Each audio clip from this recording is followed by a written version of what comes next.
Over the past 10 years, the burnt Basque cheesecake has become a worldwide sensation.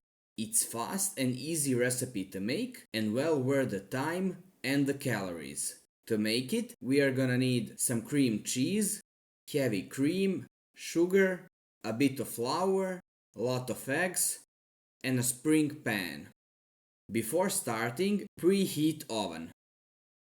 Crack the eggs and mix them before adding cheese first, then sugar, cream and flour.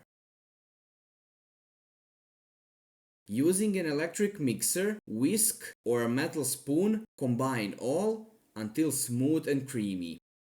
Set wax or baking paper over the pan. This will help you remove the cheesecake from the pan later on and will prevent it from sticking.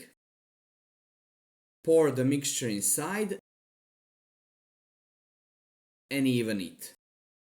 Bake on the center rack for 35 to 15 minutes. If you like the cream center very runny, remove around 35th minute. The cake will rise quite a bit, but don't worry because it will settle when it's out of the oven.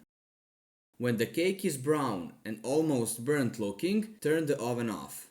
The center shouldn't be completely set. It should wiggle a lot when you move the pan, like this.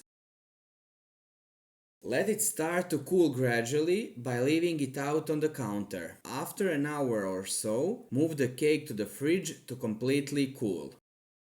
For the topping, which is optional, I used some frozen fruits and added sugar. Over medium heat, I stirred it until it became thick. It took me around 7 to 8 minutes. Cake is now ready to eat and enjoy.